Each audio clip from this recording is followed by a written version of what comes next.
Forget everything you think you know about Alice in Wonderland. What if I told you that this beloved children's story is not a tale of whimsical nonsense, but a detailed, coded manual for spiritual awakening? Far from being just a fantasy, it's a profound initiatory journey, a symbolic map for exploring the deepest corners of your own mind. The author, Lewis Carroll, wasn't just a storyteller. He was a mathematician, a logician, and a quiet mystic. He encoded a powerful method for deconstructing illusions, a path similar to ancient Gnostic, alchemical, and esoteric traditions. Today, we're going to decode this masterpiece, not as a children's story, but as the initiatory quest it truly is. Let's begin with the big picture. Alice represents the human soul, curious, vibrant, but trapped by the rigid rules of our rational, everyday world. Her fall down the rabbit hole isn't an accident. It's a universal symbol for the descent into the unconscious. It's the call to a spiritual quest. The moment you cross the veil from the profane world into a world of pure symbol. Wonderland itself is our inner world, a place where the laws of logic and linear time collapse. It's the raw living material of the psyche, chaotic and unpredictable. This journey isn't about exploring a strange land. It's about exploring the strange land within yourself. One of the most powerful lenses to view this story through is Gnosticism. The Gnostics believed we are divine sparks trapped in an illusory world created by a lesser, flawed deity, the demiurge. This world is ruled by chaotic forces, or archons, that keep us imprisoned through confusion and illusion. Doesn't that sound exactly like Wonderland? An absurd, incoherent world ruled by arbitrary and capricious characters.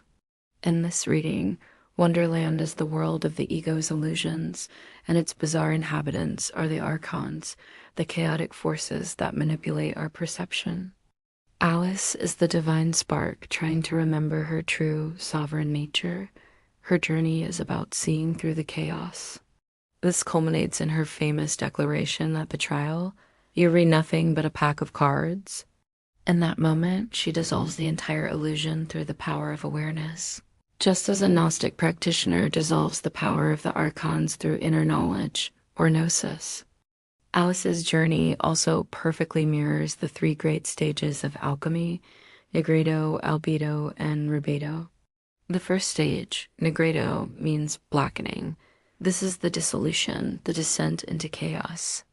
Alice's fall down the rabbit hole, her confusion, her body changing size uncontrollably, this is all Negredo.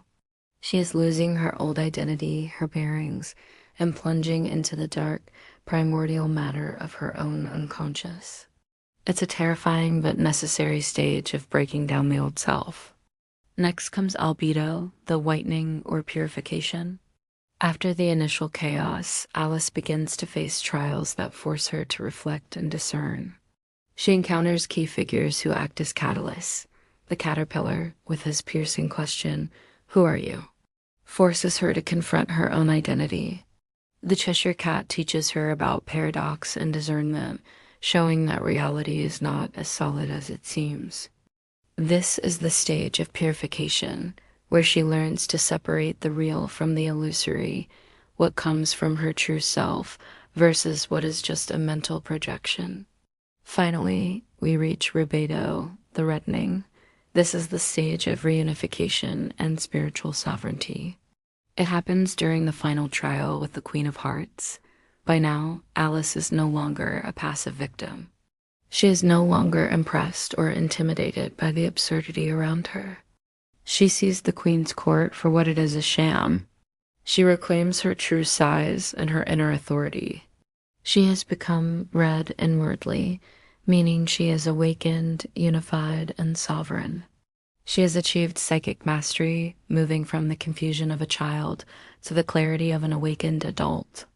Now, let's look at the characters who are not random creations but powerful esoteric symbols. The white rabbit, constantly checking his watch, is the initiatory messenger, the Hermes or Mercury figure. He represents that nagging intuition, that inner sense of urgency that tells you something more is waiting. He's the one who opens the door to the other world. The caterpillar, smoking his hookah, is the inner master, the guru. He sits on a mushroom, a symbol of gnosis in many cultures. His question, "Who are you?" is a spiritual shock, a Zen cone designed to break the rational mind and force a deeper inquiry into the nature of self. He represents the process of metamorphosis and the difficult, confronting aspect of self-knowledge. Then there's the Cheshire Cat, who appears and disappears at will, leaving only his grin. He is a symbol of transcendental consciousness, of the void from which all things arise and return. He embodies metaphysical paradox and acts as a sacred trickster, a guide who points the way without giving simple answers.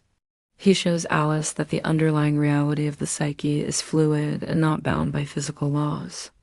In stark contrast, we have the Mad Hatter and the March Hare, trapped in their perpetual tea party.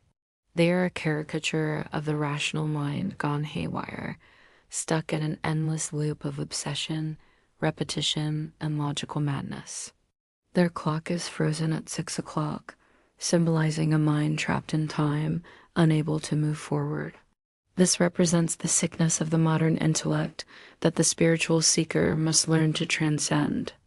And finally, the Queen of Hearts, off with their heads. She is the perfect symbol for the tyrannical ego. Her obsession with control, her arbitrary rules, and her violent rage represent our own illusory personality that wants to dominate the psyche. She is that part of us driven by uncontrolled passions and the desperate need to be in charge. Alice's final confrontation with the Queen is her confrontation with her own ego. We can even map this journey astrologically.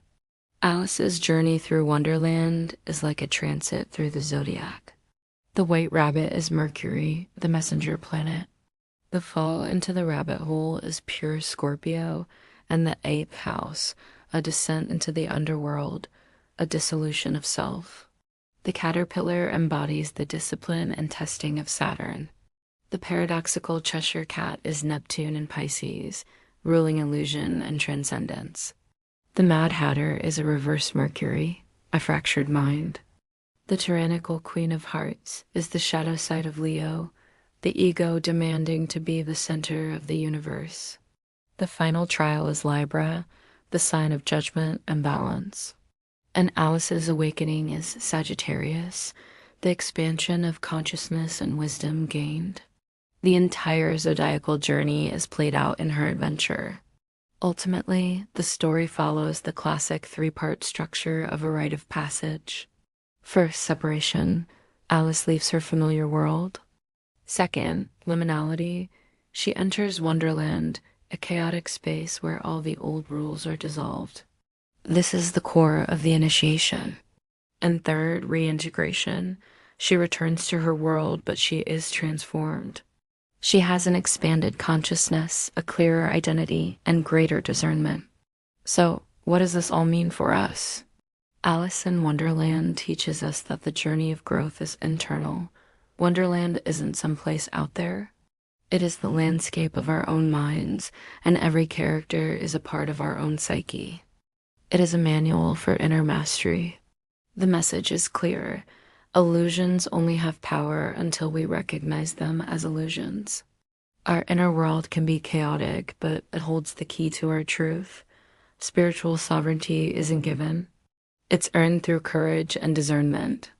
Alice learns to grow, not just in size, but in consciousness. And by following her map, so can we. Thanks for joining me on this deep dive. If this gave you a new perspective on a classic story, let me know in the comments. Don't forget to like and subscribe for more explorations into the hidden meaning of our world. See you next time.